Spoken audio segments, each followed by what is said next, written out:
Gaza में जारी हिंसा के बीच इजराइल को लेबनान के संगठन हिजबुल्लाह से भी कड़ी चुनौती मिल रही है।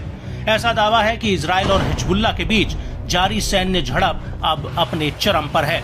हिजबुल्लाह लड़ाके अपने जबरदस्त वार से इजरायली सेना पर लगातार हावी हो रहे हैं। अपने हाईटेक हथियारों और मिसाइल लॉन्चर के दम पर लड़ाके इजरायली सरजमी और कब्जे वाले इलाकों पर तैनात IDF पर भीषण बमबारी कर जमकर तबाही मचा रहे हैं। हर दिन हिजबुल्लाह फाइटर इजरायली बलों पर हमलों की एक नई सीरीज फायर कर रहे हैं। इस बीच लेबनान के इस्लामिक प्रतिरोध ने दावा किया है कि उसके लड़ाकों ने रविवार को इजरायली कब्जे वाले फिलिस्तीन सीमा पर तैनात IDF के खिलाफ कई अभियान चलाए।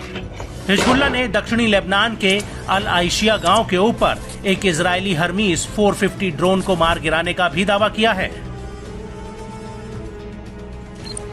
इस्लामिक रेजिस्टेंस ने दोहराया कि गाजा में फिलिस्तीनी लोगों और उनके प्रतिरोध के समर्थन में घातक पलटवार किया जा रहा है।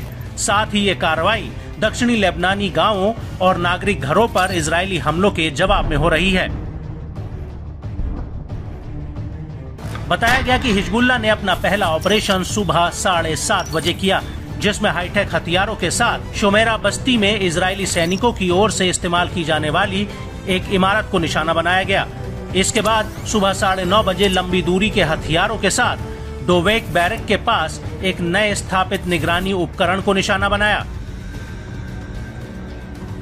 दावा है कि लड़ाकों ने हार्डवेयर पर सीधे हमला किया और उसको नष्ट कर दिया।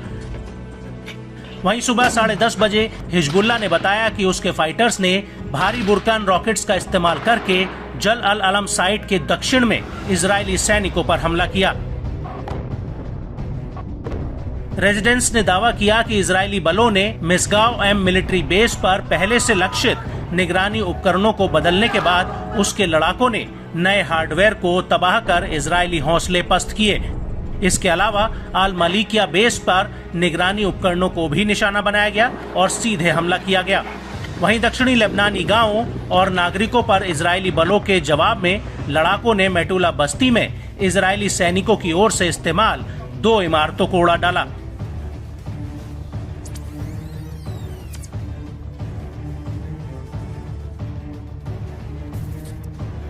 हिजबुल्लाह ने यह भी दावा किया कि इजरायली सेना ने एक उच्च रैंकिंग वाले रिजर्व अधिकारी की मौत की बात स्वीकारी है, जो उत्तरी कब्जे वाले फिलिस्तीन में अरब अल आरामशे शहर को निशाना बनाकर हिजबुल्लाह के ऑपरेशन में घायल होने के बाद मारा गया था।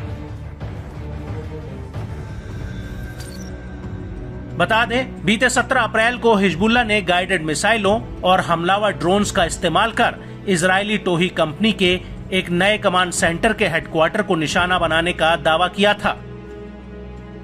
संगठन ने खुलासा किया कि उसने 2 गाइडेड मिसाइलों से हमला किया। इसके बाद सीधे एक तरफा ड्रोन से हमला किया गया था। इस हमले में इजरायली मीडिया आउटलेट्स ने दावा किया था कि इस दौरान सायरन की आवाज नहीं आई थी और न ही एयर डिफेंस सिस्टम एक्टिव हुआ था।